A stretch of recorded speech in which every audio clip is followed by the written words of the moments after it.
নমস্কাৰ সকলোকে আমাৰ অন্য এটা ভিডিঅ'লৈ স্বাগতম জনালোঁ। সকলে আমাৰ চেনেলটো আজি প্ৰথম চাইছা সেইসকলে চেনেলটো ছাবস্ক্ৰাইব কৰি বন্ধু বান্ধৱীৰ সৈতে শ্বেয়াৰ কৰি দিবা। আজিৰ প্ৰথম কুৱেশ্যনটো সুধিছে চুতীয়া ৰাজ্যৰ প্ৰতিষ্ঠাপক কোন আছিল? চুতীয়া ৰাজ্যৰ প্ৰতিষ্ঠাপক কোন আছিল সুধিছে। ইয়াত যিকেইটা অপশ্যন দিছে অপশ্যন কেইটাৰ ভিতৰত শুদ্ধ উত্তৰটো হৈছে অপশ্যন এ বীৰপাল। বীৰপাল হৈছে চুতীয়া ৰাজ্যৰ প্ৰতিষ্ঠাপক। এতিয়া আহিছে 2 নম্বৰ কুৱেশ্যনটোলৈ। 2 নম্বৰ কুৱেশ্যনটো সুধিছে কোনজন আহোম ৰজাই প্ৰথমবাৰৰ বাবে বৰফুকন পদৰ সৃষ্টি কৰিছিল? কোনজন আহোম ৰজাই প্ৰথমবাৰৰ বাবে বৰফুকন পদৰ সৃষ্টি কৰিছিল সুধিছে। ইয়াত যিকেইটা অপশ্যন দিছে অপশ্যন কেইটাৰ ভিতৰত শুদ্ধ উত্তৰটো হৈছে অপশ্যন চি প্ৰতাপসিংহ। প্ৰতাপসিংহই বাৰৰ বাবে বৰফুকন পদৰ সৃষ্টি কৰিছিল। এতিয়া আছে তাৰ পিছৰ 3 নম্বৰ কুৱেশ্যনটোলৈ। 3 নম্বৰ কুৱেশ্যনটো সুধিছে অসুৰ আলি চুক্তি বা সন্ধি কেতিয়া স্বাক্ষৰিত হৈছিল? অসুৰ আলি চুক্তি বা সন্ধি কেতিয়া স্বাক্ষৰিত হৈছিল সুধিছে। ইয়াত যিকেইটা অপশ্যন দিছে অপশ্যন কেইটাৰ ভিতৰত শুদ্ধ উত্তৰটো হৈছে অপশ্যন বি 1639 চনত।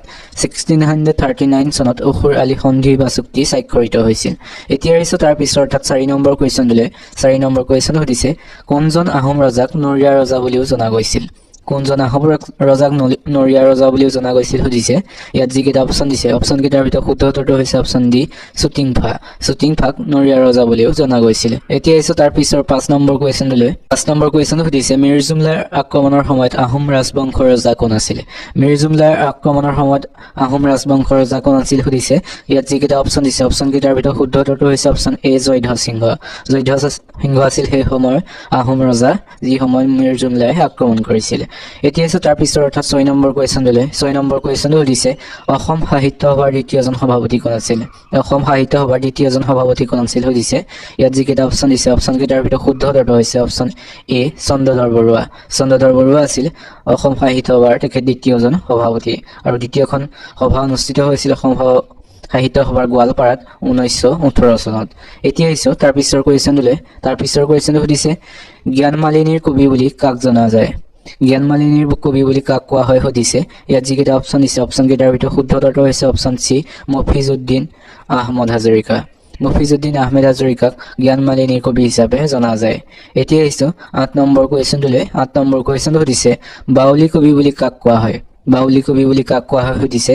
ইয়াত যিকেইটা অপশ্যন দিছে অপশ্যন কেইটাৰ ভিতৰত শুদ্ধ উত্তৰটো হৈছে অপশ্যন বি কমলানন্দ ভট্টাচাৰ্য। কমলানন্দ ভট্টাচাৰ্যক বাউলী কবি বুলি জনা যায় বা কোৱা হয়। এতিয়া আহিছো 9 নম্বৰ কুৱেশ্যনটোলৈ। 9 নম্বৰ কুৱেশ্যনটো সুধিছে হালধীয়া চৰাইৰ বাওধান খাই ছবিখনৰ পৰিচালক কোন? হালধীয়া চৰাইৰ বাওধান খাই ছবিখনৰ পৰিচালক কোন সুধিছে। ইয়াত যিকেইটা অপশ্যন দিছে অপশ্যন কেইটাৰ ভিতৰত শুদ্ধ উত্তৰটো হৈছে অপশ্যন বি জাহ্নু বৰুৱা। জাহ্নু বৰুৱা হৈছে হালধীয়া চৰাইৰ বাওধান খাই ছবিখনৰ পৰিচালক। এতিয়া আহিছো 10 নম্বৰ কুৱেশ্যনটোলৈ। 10 নম্বৰ কুৱেশ্যনটো সুধিছে মহিলা পৰিচালকে পৰিচালনা কৰা প্ৰথম অসমীয়া চলচ্চিত্ৰখনৰ নাম কি? মহিলা পৰিচালকে পৰিচালনা কৰা প্ৰথম অসমীয়া চলচ্চিত্ৰখনৰ নাম কি সুধিছে। ইয়াত যিকেইটা অপশ্যন দিছে অপশ্যন কেইটাৰ ভিতৰত শুদ্ধ উত্তৰটো হৈছে অপশ্যন এ নয়নমণি।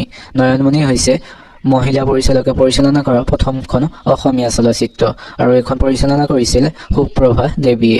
এতিয়া আহিছো তাৰ পিছৰ অৰ্থাৎ 11 নম্বৰ কুৱেশ্যনটোলৈ। 11 নম্বৰ কুৱেশ্যন সুধিছে প্ৰাপ্তবয়স্ক মানুহৰ দেহত থকা হাড়ৰ সংখ্যা কিমান?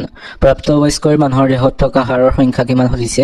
ইয়াত যিকেইটা অপশ্যন দিছে অপশ্যন কেইটাৰ ভিতৰত শুদ্ধ উত্তৰটো হৈছে অপশ্যন এ 214ডাল। 214ডাল প্ৰাপ্তবয়স্ক মানুহৰ দেহত হাড় থাকে সকলোৱে জানে। এইটো ইজি কুৱেশ্যন, সকলোৱে শুদ্ধ উত্তৰ দিব বুলি আশা কৰিলো। এতিয়া আহিছো তাৰ পিছৰ 12 নম্বৰ কুৱেশ্যনটোলৈ। 12 নম্বৰ কুৱেশ্যনটো সুধিছে বিশ্ব এইডছ দিৱস কিমান তাৰিখে পালন কৰা হয়? বিশ্ব এইডছ দিৱস কিমান তাৰিখে পালন কৰা হয় সুধিছে। ইয়াত যিকেইটা অপশ্যন দিছে অপশ্যন কেইটাৰ ভিতৰত শুদ্ধ উত্তৰটো হৈছে অপশ্যন চি 1 ডিচেম্বৰ। 1 ডিচেম্বৰ তাৰিখে বিশ্ব এইডছ দিৱস পালন কৰা হয়। এতিয়া আহিছো তাৰ পিছৰ অৰ্থাৎ 13 নম্বৰ কুৱেশ্যনটোলৈ। 13 নম্বৰ কুৱেশ্যনটো সুধিছে নেমু টেঙাত কোনবিধ এচিড পোৱা যায়? নেমু টেঙাত কোনবিধ এচিড পোৱা যায় সুধিছে। ইয়াত যিকেইটা অপশ্যন দিছে অপশ্যন কেইটাৰ ভিতৰত শুদ্ধ উত্তৰটো হৈছে অপশ্যন বি চাইট্ৰিক এচিড। নেমু টেঙাত চাইট্ৰিক এচিড পোৱা যায়। এতিয়া আহিছো 14 নম্বৰ কুৱেশ্যনটোলৈ। 14 নম্বৰ কুৱেশ্যন সুধিছে ভাৰতীয় মহাকাশ সংস্থা যাক ইছৰো হিচাপে জনা যায় কিমান চনত স্থাপিত হৈছিল? ভাৰতীয় মহাকাশ সংস্থা ইছৰো কিমান চনত স্থাপিত হৈছিল সুধিছে। ইয়াত যিকেইটা অপশ্যন দিছে অপশ্যন কেইটাৰ ভিতৰত শুদ্ধ উত্তৰটো হৈছে অপশ্যন এ 1969 চনত। 1969 চনত ভাৰতীয় মহাকাশ সংস্থা যাক চমুকৈ ইছৰো বুলি জনা যায় স্থাপিত হৈছিল। এতিয়া হৈছে তাৰ পিছৰ অৰ্থাৎ 15 নম্বৰ কুৱেশ্যনটোলৈ 15 নম্বৰ কুৱেশ্যনটো সুধিছে ভাৰতৰ প্ৰথম কৃত্ৰিম উপগ্ৰহ কি ভাৰতৰ প্ৰথম কৃত্ৰিম উপগ্ৰহ কি সুধিছে ইয়াত যিকেইটা অপশ্যন দিছে অপশ্যন কেইটাৰ ভিতৰত শুদ্ধ উত্তৰটো হৈছে অপশ্যন বি আৰ্যভট্ট হৈছে ভাৰতৰ প্ৰথম কৃত্ৰিম উপগ্ৰহ এতিয়া হৈছে তাৰ পিছৰ অৰ্থাৎ 16 নম্বৰ কুৱেশ্যনটোলৈ 16 নম্বৰ কুৱেশ্যন সুধিছে টেলিগ্ৰাফ কেতিয়া আৱিষ্কাৰ হৈছিল সুধিছে ইয়াত যিকেইটা অপশ্যন দিছে অপশ্যন কেইটাৰ ভিতৰত শুদ্ধ উত্তৰটো হৈছে অপশ্যন বি 1837 চনত 1837 চনত টেলিগ্ৰাফ আৱিষ্কাৰ হৈছিল এতিয়া হৈছে তাৰ পিছৰ অৰ্থাৎ 17 নম্বৰ কুৱেশ্যনটোলৈ 17 নম্বৰ কুৱেশ্যন সুধিছে পৃথিৱীৰ আটাইতকৈ সৰু চৰাইবিধ কি সুধিছে ইয়াত যিকেইটা অপশ্যন দিছে অপশ্যন কেইটাৰ ভিতৰত শুদ্ধ উত্তৰটো হৈছে অপশ্যন ডি হাৰ্মিং বাৰ্ড হৈছে পৃথিৱীৰ আটাইতকৈ সৰু চৰাই এতিয়া হৈছে তাৰ পিছৰ অৰ্থাৎ 18 নম্বৰ কুৱেশ্যন সুধিছে ৰাষ্ট্ৰসংঘৰ স্থাপন কোন চনত হৈছিল সুধিছে ইয়াত যিকেইটা অপশ্যন দিছে অপশ্যন কেইটাৰ ভিতৰত শুদ্ধ উত্তৰটো হৈছে অপশ্যন এ 1945 চনত ৰাষ্ট্ৰসংঘৰ স্থাপন হৈছিল এতিয়া হৈছে তাৰ পিছৰ 19 নম্বৰ কুৱেশ্যনটো সুধিছে প্ৰথম অলিম্পিক খেল ক'ত অনুষ্ঠিত হৈছিল সুধিছে ইয়াত যিকেইটা অপশ্যন দিছে অপশ্যন কেইটাৰ ভিতৰত শুদ্ধ উত্তৰটো হৈছে অপশ্যন বি গ্ৰীচত প্ৰথম অলিম্পিক খেল অনুষ্ঠিত হৈছিল এতিয়া হৈছে 20 নম্বৰ কুৱেশ্যনটো সুধিছে WWW ৰ সম্পূৰ্ণ নাম কি সুধিছে ইয়াত যিকেইটা অপশ্যন দিছে অপশ্যন কেইটাৰ ভিতৰত শুদ্ধ উত্তৰটো হৈছে ৱৰ্ল্ড ৱাইড ৱেব হৈছে WWW ৰ সম্পূৰ্ণ নাম আপোনালোকে ভিডিঅ'টো চাই কেনেকুৱা পাইছে সকলোৱে কমেণ্ট কৰিব নাপাহৰিব যদি ভাল পাইছে তেনেহ'লে চেনেলটো ছাবস্ক্ৰাইব কৰি বন্ধু বান্ধৱীৰ সৈতে শ্বেয়াৰ কৰিব আৰু যদি ভিডিঅ'টো ফেচবুকত চাই আছে তেন্তে পেজখন ফ'ল' কৰি ভিডিঅ'টো শ্বেয়াৰ কৰি দিব এতিয়া আহিছো তাৰ পিছৰ কুৱেশ্যনলৈ অৰ্থাৎ 21 নম্বৰ কুৱেশ্যন সুধিছে GSTৰ সম্পূৰ্ণ নাম কি সুধিছে ইয়াত যিকেইটা অপশ্যন দিছে অপশ্যন কেইটাৰ ভিতৰত শুদ্ধ উত্তৰটো হৈছে option A goods and service tax হৈছে GSTৰ সম্পূৰ্ণ নাম এইটো কুৱেশ্যন অহা দেখা যায় গতিকে সকলোৱে মনত ৰাখি থ'ব এতিয়া আহিছো তাৰ পিছৰ কুৱেশ্যন সুধিছে আলি আই লৃগাং কোন মাহত পতা হয় সুধিছে ইয়াত যিকেইটা অপশ্যন দিছে অপশ্যন কেইটাৰ ভিতৰত শুদ্ধ উত্তৰটো হৈছে অপশ্যন ডি ফাগুন মাহৰ মনত ৰাখিব ফাগুন মাহৰ প্ৰথম বুধবাৰে আলি আই লৃগাং পতা হয় এইটো মিচিং উৎসৱ গতিকে সকলোৱে মনত ৰাখিব এতিয়া আহিছো তাৰ পিছৰ 23 নম্বৰ কুৱেশ্যন সুধিছে অসম সাহিত্য সভাৰ প্ৰতিষ্ঠা দিৱস কোন তাৰিখে পালন কৰা হয় সুধিছে ইয়াত যিকেইটা অপশ্যন দিছে অপশ্যন কেইটাৰ ভিতৰত শুদ্ধ উত্তৰটো হৈছে অপশ্যন এ 26 ডিচেম্বৰ তাৰিখে অসম সাহিত্য সভাৰ প্ৰতিষ্ঠা দিৱস পতা হয় এতিয়া আহিছো তাৰ পিছৰ অৰ্থাৎ 24 নম্বৰ কুৱেশ্যন সুধিছে ৰাষ্ট্ৰীয় ক্ৰীড়া দিৱস কোন তাৰিখে পালন কৰা হয় সুধিছে ইয়াত যিকেইটা অপশ্যন দিছে অপশ্যন কেইটাৰ ভিতৰত শুদ্ধ উত্তৰটো হৈছে অপশ্যন বি 29 আগষ্ট তাৰিখে ৰাষ্ট্ৰীয় ক্ৰীড়া দিৱস পালন কৰা হয় এতিয়া হৈছে তাৰ পিছৰ কুৱেশ্যন সুধিছে এছিয়ানৰ মুখ্য কাৰ্যালয় ক'ত অৱস্থিত সুধিছে ইয়াত যিকেইটা অপশ্যন দিছে অপশ্যন কেইটাৰ ভিতৰত শুদ্ধ উত্তৰটো হৈছে অপশ্যন এ ইণ্ডোনেছিয়াৰ জাকাৰ্টাত এছিয়ানৰ মুখ্য কাৰ্যালয় অৱস্থিত এতিয়া হৈছে তাৰ পিছৰ অৰ্থাৎ 26 নম্বৰ কুৱেশ্যন সুধিছে বিশ্ব বেংক কোন চনত স্থাপিত হৈছিল সুধিছে ইয়াত যিকেইটা অপশ্যন দিছে অপশ্যন কেইটাৰ ভিতৰত শুদ্ধ উত্তৰটো হৈছে অপশ্যন ডি 1945 চনত বিশ্ব বেংক প্ৰতিষ্ঠা হৈছিল এই 1945 চনৰ 27 ডিচেম্বৰত এতিয়া হৈছে তাৰ পিছৰ কুৱেশ্যন সুধিছে এছিয়া কাপ কোনবিধ খেলৰ সৈতে জড়িত সুধিছে ইয়াত যিকেইটা অপশ্যন দিছে অপশ্যন কেইটাৰ ভিতৰত শুদ্ধ উত্তৰটো হৈছে option C table tennis Asia cup table tennis খেলৰ সৈতে জড়িত এতিয়া আহিছো 28 নম্বৰ কুৱেশ্যনটো সুধিছে কমনৱেলথ গেমছ কিমান বছৰৰ মূৰে অনুষ্ঠিত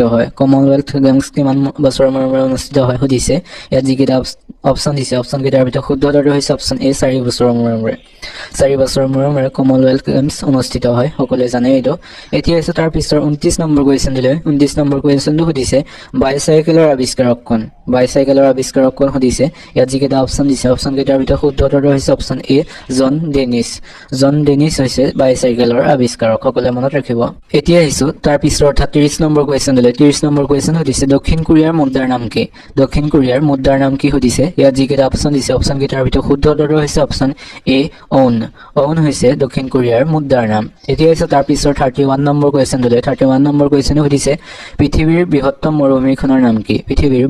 মৰুভূমিখনৰ নাম কি সুধিছে ইয়াত যিকেইটা অপশ্যন দিছে অপশ্যন কেইটাৰ ভিতৰত শুদ্ধ উত্তৰটো হৈছে অপশ্যন চি সাহাৰা হৈছে পৃথিৱীৰ বৃহত্তম মৰুভূমি এতিয়া হৈছে তাৰ পিছৰ 32 নম্বৰ কুৱেশ্যনলৈ 32 নম্বৰ কুৱেশ্যন সুধিছে বছৰৰ দীঘল দিন কোনটো বছৰৰ কোনটো দিন আটাইতকৈ দীঘল সুধিছে ইয়াত যিকেইটা অপশ্যন দিছে অপশ্যন কেইটাৰ ভিতৰত শুদ্ধ উত্তৰটো হৈছে অপশ্যন বি 21 জুন 21 জুন তাৰিখটো হৈছে পৃথিৱীৰ বছৰৰ আটাইতকৈ দীঘল দিন সেইটো এতিয়া আহিছো তাৰ পিছৰ কুৱেশ্যন দিলে তাৰ পিছৰ কুৱেশ্যন সুধিছে পঞ্জাৱ কেশৰী কোন বুলি কাক কোৱা হয় পঞ্জাৱ কেশৰী বুলি কাক কোৱা হয় সুধিছে ইয়াত যিকেইটা অপশ্যন দিছে অপশ্যন কেইটাৰ ভিতৰত শুদ্ধ উত্তৰটো হৈছে অপশ্যন বি লালা লাজপত ৰায় লালা লাজপত ৰায়ক পঞ্জাৱ কেশৰী বুলি কোৱা হয় তাৰ পিছৰ কুৱেশ্যন সুধিছে হিমাচল প্ৰদেশৰ ৰাজধানী কি হিমাচল প্ৰদেশৰ ৰাজধানী কি সুধিছে ইয়াত যিকেইটা অপশ্যন দিছে অপশ্যন কেইটাৰ ভিতৰত শুদ্ধ উত্তৰটো হৈছে অপশ্যন এ চিমলা চিমলা হৈছে হিমাচল প্ৰদেশৰ ৰাজধানী এতিয়া আহিছো তাৰ পিছৰ কুৱেশ্যন দিলে তাৰ পিছৰ কুৱেশ্যন সুধিছে শংকৰদেৱৰ প্ৰথম নাটকখনৰ নাম কি শংকৰদেৱৰ প্ৰথম নাটকখনৰ নাম কি সুধিছে ইয়াৰ অপশ্যন দিছে বলিচলন ৰুক্মিণী হৰণ ৰাম বিজয় চিহ্নযাত্ৰা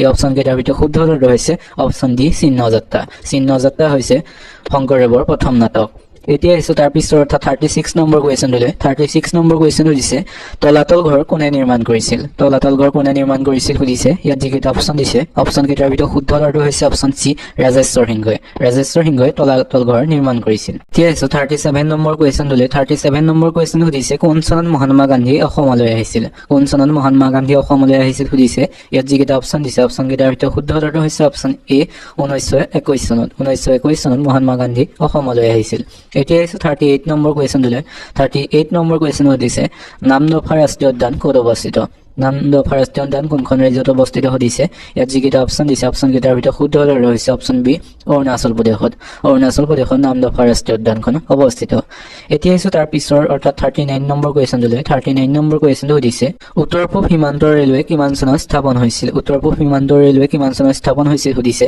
ইয়াত যিকেইটা অপশ্যন দিছে অপশ্যন কেইটাৰ ভিতৰত শুদ্ধ উত্তৰটো হৈছে অপশ্যন এ 1958 চনত উত্তৰ পূব সীমান্ত ৰেলৱে স্থাপন হৈছিল এতিয়া আহিছো আজিৰ শেষৰ অৰ্থাৎ 40 নম্বৰ কুৱেশ্যন দিলে 40 নম্বৰ কুৱেশ্যন সুধিছে ভাৰতৰ কোনখন নদীক নিমখ নদী বুলি কোৱা হয় ভাৰতৰ কোনখন নদীক নিমখ নদী বুলি কোৱা হয় সুধিছে ইয়াত যিকেইটা অপশ্যন দিছে অপশ্যন কেইটাৰ ভিতৰত শুদ্ধ উত্তৰটো হৈছে অপশ্যন চি নিমখ নদী বুলি কোৱা হয় এইকেইটাই আছিল আজি টপ 40 কুৱেশ্যন আপোনালোকে ভিডিঅ'টো চাই কেনেকুৱা